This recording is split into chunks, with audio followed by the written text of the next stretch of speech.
Hey, and welcome to Calmer Conversations, episode 15. I'm Cecilia, your host. Let's get going. Okay, when I am talking about using your brain to change, about using a brain-based approach to creating change in your life, to feeling differently, to acting differently, what I'm talking about fundamentally is understanding what's happening in your head and working with what's happening in your head, understanding what's happening in your nervous system and working with what's happening in your nervous system so that you can create change from a root cause level, right? So you're not using willpower or band-aids to kind of fix things with actions, but you're understanding what's happening. And today, this is a topic that came up in the Calmer Brain Club weekly lesson. So each week we get together and I talk about a coaching concept. And we go a little bit more in depth than I go here, or I'm able to go on social media. And people have a chance to ask questions and really direct what they want the topics to be. And somebody had a topic about a kind of more advanced concept, which comes up when we do guided meditation in our somatic sessions. But I think that it also really relates to this really basic concept of what is a thought. And there are a couple people in the WINS course who are newer to working with me and newer to doing this work who had this question around thoughts. So I thought, why not? Why not talk about it here? Why not give everybody who listens to me, everybody who wants to do some of this work, a place to kind of start engaging with it now?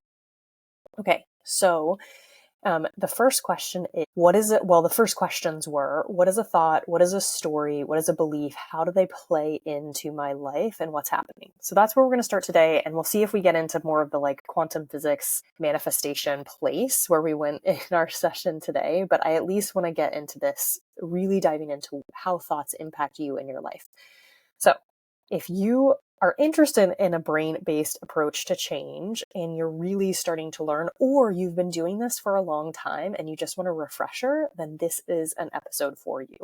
I will say that usually the more one gets into the nitty-gritty of different work and does it more and more, the basics and the fundamentals and the foundations come back again, and we understand how important they are. So even if you do this work and you think, I already know what a thought is, you might consider listening to this episode anyway, because you'll probably maybe hear it in a different way because you were in a different place, or you know more now, or I'll say it in a way that I haven't said before, or somebody else hasn't said before, or it lands differently. And so really just being open to hearing foundational concepts over and over again and really continuing and committing to work with them is how I think we make lasting change in general, and knowing that we're always a beginner. And that we can always learn something is really powerful. So that being said, let's talk about thoughts. Okay, so what is a thought? And these are definitions that I use that are used in the self-development space, in the coaching world. Mine are maybe a little bit unique to me and the work that I do specifically, but they're kind of in that realm. And I'll try and clarify as much as possible. So a thought is a sentence that runs through your head at its most basic level, right? So a thought is just the sentence that runs through your head. And so it could be something like, oftentimes they're judgments, oftentimes they're observations of some kind, but it's hot outside today, or I don't like the heat. I'm a lazy person. I don't like crowds. That person was rude. They shouldn't have said that. I should have done this. I should have done more things today. That wasn't enough. So they're just thoughts that run through our head. Your brain has, and your brain's not, human brains have somewhere between 30 to 90,000 thoughts every single day, which is a lot of thoughts, right? I mean, if you break that down, and I did some quick math in the session, so we'll see if I can do it again. But if we have 60,000 thoughts every day, and we divide that by about 16 waking hours-ish, that means you have 3,750 thoughts every single hour. And then if you divide that by, you have then 62 thoughts every minute. Okay, so you're having a lot of thoughts every hour, a lot of thoughts every minute. And I think it's really important to know this because you don't actually need to know that, right? You just need to know that you have a lot of thoughts, honestly. and that your thoughts are kind of happening on repeat. So you don't have 90,000 or 60,000 unique thoughts every day. You have essentially the same thoughts on repeat over and over again within your head. The thoughts that you have, when you repeat them over and over to yourself, they become beliefs. And when I say belief, I don't mean like a religious belief, like I believe in something. I mean, it's something that you believe to be true about yourself, about the world around you, about people you interact with, about society. It's something that you kind of have taken to be true. And we all have many of these. We all have sets of them. And the reason why we have them is our brain, it's like a shortcut, right? And so if we repeat something over and over again, it creates this belief. Another way of conceptualizing the belief is saying, I've created a neural pathway, like a thought neural pathway or a thought muscle memory kind of pair. When we repeat a series of thoughts or beliefs together, they're kind of a story. So some of us have a story about travel, for instance. So we might think travel is stressful. Travel is always hard. It never works out for me. Things always go wrong, right? And so we have kind of a story around travel. And I think most important thing to know about, most important, I'm going to give you a couple most importants. I think whenever I say the most important, then I come up with 3 other ones immediately in my head. Okay. To start with, the thoughts that run through your head, because you believe them and you take them to be true, feel like the truth to you, like capital T truth. They feel very real to you. And these thoughts are not the truth in the universe. So whatever you repeat to yourself over and over, whatever you believe to be true about yourself, I'm lazy, I never get things right, travel is stressful, those are things you believe to be true. They feel so true to you that oftentimes we don't even recognize them as thoughts. They just feel like our brain is reporting the news, right? It's reporting the weather outside. These are just facts about ourselves, about the universe, about travel, right? It's a fact about travel that it's stressful. But really, it's because you have been repeating it so much that it feels true to you. At any point in time, with any of these beliefs, there's something else that you also believe. Now, the person who believes travel is stressful might not be able to believe in that moment that travel can be fun, but they might also believe that travel is fun. They might also believe that generally they get to where they want to go. Generally, things might work out at the end of the day, right? They might believe some other things. And so even when a thought feels very true to you, it is not a truth in the universe. So that's, I think, one important thing to really know, that your brain is not telling you the truth all the time. Another thing that's important to know about your thoughts that you have and the beliefs that you have is they are just things you absorbed from the world around you.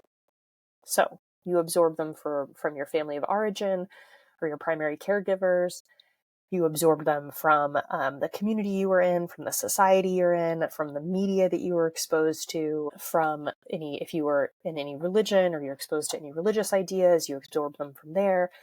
And so all of these different places contribute ideas in our head, thoughts in our head, and our brain, when we're younger in particular, picks up on these and it learns how it needs to be, what it needs to think, how it needs to act in order to survive. And so all of the thought patterning that we have was adaptive at some point in time. It helped you at some point in time either become acceptable to people around you, to kind of fit in, to get your needs met. Right. And so we learn how to play a game in many ways, or we learn, okay, if I adopt the same opinion that this person has of me, then I'm more likely to get my needs met. And so that's important. So we learn those things. And that's really important because then part of your brain thinks that this way of thinking is crucial for your survival. Right. And so what that also means is not only has your brain created a neural pathway that preferentially chooses these thoughts over and over again, but your brain also doesn't want to give up on these thoughts because they are crucial for your survival, for your brain's survival, for your being in the world. And so part of you is very invested in keeping these thoughts. Okay, so that's kind of from that side. then the other thing that's really important to know about, say I told you there are like 3 or 4 most importance, right? The other thing that's really important to know and to keep in mind is that what you think shapes the reality that you see. I'm going to say that again because it's like a little brain bendy. It's hard to kind of wrap our brains around because we think that our brain is telling us the truth. We think that the reality that we see and what we experience is just like kind of what everybody else is experiencing. But I don't know if you remember I can't remember the colors, but it was like green or blue and gold or some other colors of dress. Like we see different things. Our eyes don't actually seem to see the same colors. What your brain interprets as reality is very driven by the thoughts you have. And I'm going to unpack that a little bit so we can kind of play with it, but just kind of like sit with that for a minute, right? The thoughts I have, the stories I tell myself, travel is stressful, they actually create the reality that I see in the world. They drive the reality that I see in the world. So let's talk about that from a brain perspective, right? So from a brain perspective, what's actually happening is your brain is inundated with information all the time, like way more information than you can process. And so your brain, because again, survival is key and it doesn't want to spend all of its time processing all this sensory information that it's receiving about your lived reality, it starts to filter things and it needs some way to filter, right? It needs like guidance on how to filter. You might think of this, I use this example a lot, like a retrieving dog. It could retrieve anything, right? But you have to train it what to retrieve. And you tell it, okay, I want you to retrieve the orange duck toy, right? That's the thing I want you to retrieve. Or now I want you to retrieve the green ball. And so you're telling it what to retrieve. Your thoughts are like the person training the dog on what to retrieve. So when what you think trains your brain on what to retrieve, the information that it brings into your brain. This is related to your reticular activating system, if you've ever heard about that. And so all the information that's out there in the world, your brain has these filters based on what you're thinking. So somebody who's traveling, who thinks travel is stressful, will have, even though they might have objectively the exact same trip as somebody else, they will have a different experience if their belief is travel is stressful and the other person's belief is travel is fun and things usually work out in my favor. And that is simply because their brain is looking for and feeding them different information. And I know I remember when I first learned about it, I was like, nah, that's not true. Like that can't actually be happening. But it's actually what's happening in your brain, right? So how you experience reality, not just how you feel, because whatever you think, you can play with this. If you think different things, you actually feel different ways. Right? For instance, if you're driving your car to an appointment, if you feel like you're driving along thinking like, oh, I have plenty of time, and you're feeling like maybe good, maybe happy, relaxed, maybe you're not thinking at all about where you need to be. And then all of a sudden you look at the clock and you like momentarily misread it and you think I'm behind. Most of us will feel like the sense of adrenaline or panic or something happening in our body because the thought changed. Nothing else changed. Right? Like we just had a different thought. Before we thought we had plenty of time, and now all of a sudden, something, maybe again, you misread the clock, or maybe you were actually never earlier than you thought you were. And all of a sudden your brain says, uh-oh, like we're in trouble, we're late. A different thought creates a different feeling in your body. Nothing has actually changed, right? Nothing on the outside has changed, but your perception of it has changed. So when you have these larger scale beliefs about yourself or about your society or about the world around you, it shapes how you experience it. Right. And I don't want to, I'm not gaslighting some bigger societal issues here. What I'm trying to say is that each of us have a different lived reality based on the thoughts we have. And the thoughts you have will cause you to see different things in the world. They will cause you to have a different experience, again, because your brain is retrieving different information for you. And this is just, I think, so powerful to know if you want to feel different or you want to act different in the world, because all of a sudden you understand what's happening in your brain, right? Like, oh, I already have these neural pathways. The neural pathways point me to this belief that there's never enough, that I never have enough. I never have enough money. And so every time I look at my bank account or I have to pay a bill, I get kind of freaked out because I just keep thinking I don't have enough. I don't have enough. Every time I go on a trip, I think travel is stressful and I get kind of anxious a week beforehand and I don't know what to do with it. And I kind of start having almost panic attacks and it becomes this whole thing. And I just keep thinking travel is stressful. Okay. When we start to take the brain-based approach to change, what we're doing, the first step, and if you remember this from like kind of the Essential series that I did, is becoming aware of the thought pattern you have, the story that you're telling, the beliefs that you have. What is your brain telling you that's causing you to feel anxious about your upcoming trip? That's maybe everything goes wrong when I travel. It always takes so much longer than I think it's going to. I'm always so exhausted at the other end.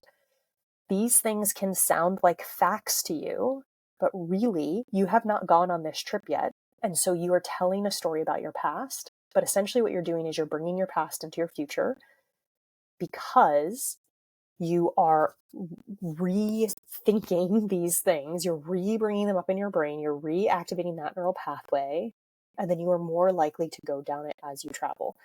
Again, outside circumstances notwithstanding, you will experience reality mostly shaped by your thoughts, right? And I'm not saying the outside circumstances don't play any role at all, but that your thoughts really shape how you interpret them, right?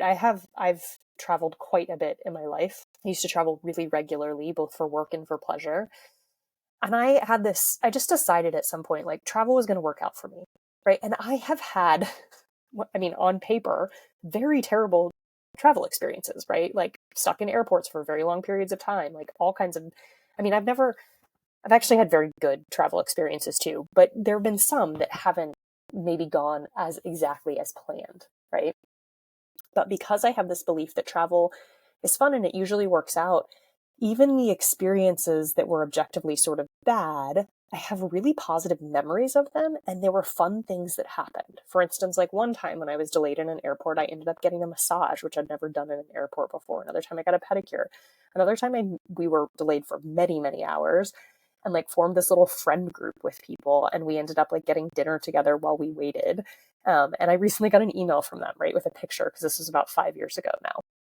So knowing that how you think shapes what you experience is really powerful.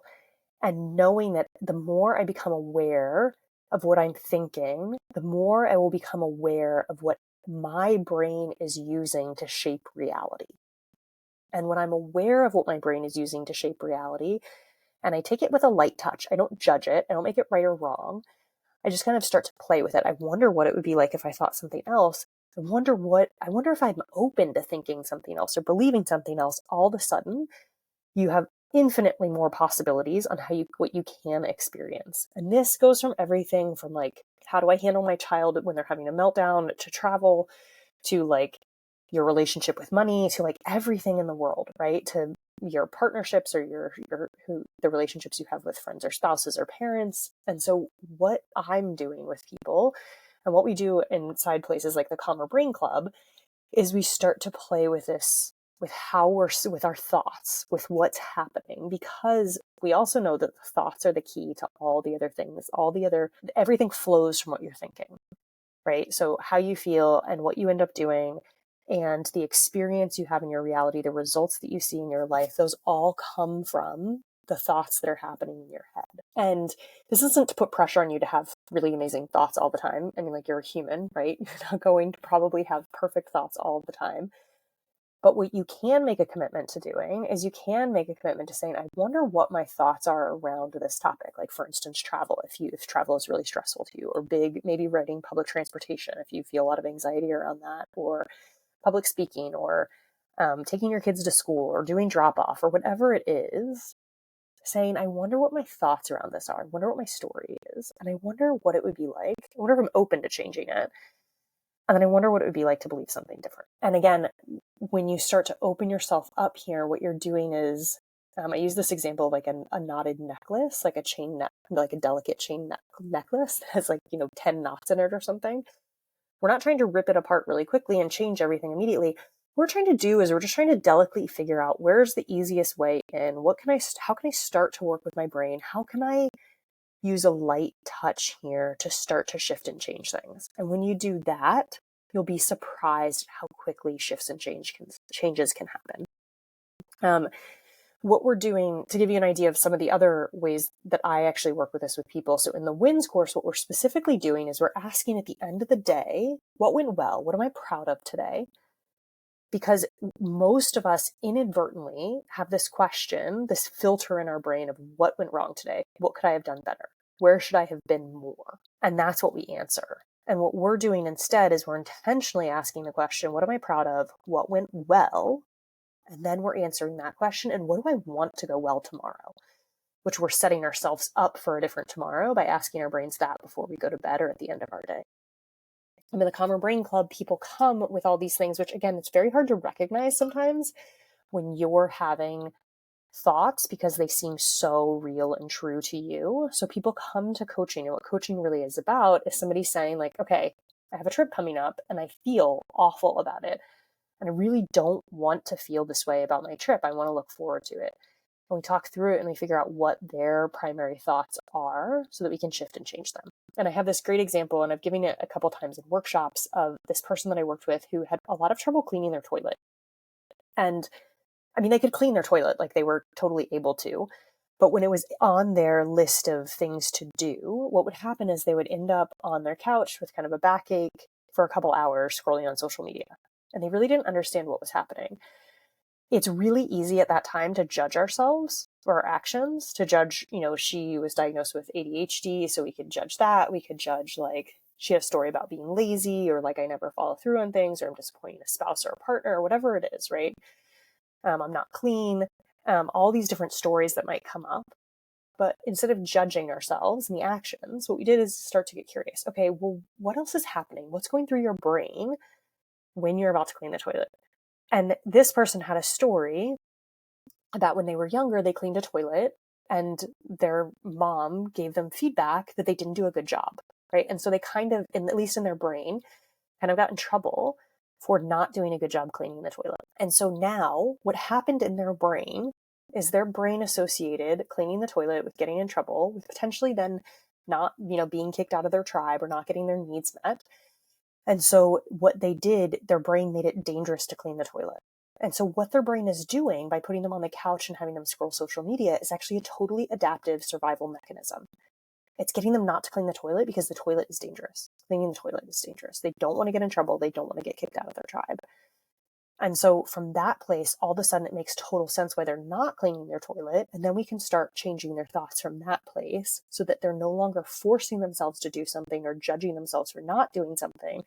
They're understanding what's happening in their brain. And then we're working from that place. And that is what this work is all about. Okay. I hope that this is really helpful. I mean, like I said, I think we can come back to something like what are thoughts over and over again. But understanding, if you're working with your brain to make changes in life, understanding what's happening in your brain is crucial for that, understanding the stories.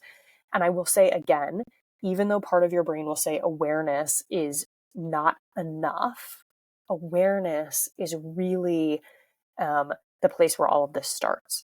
And so having the commitment or the intention to become aware of your thoughts around something specific is maybe one of the most powerful things you could do right now if you want to make shifts and changes. All right. Thank you so much for being here this week. I will think about this, like see if it makes sense or it doesn't make sense. Try it out in your own brain. Come say hi on social media or send me an email. I'd love to hear how this is landing for you. And I will see you next week. All right. Bye.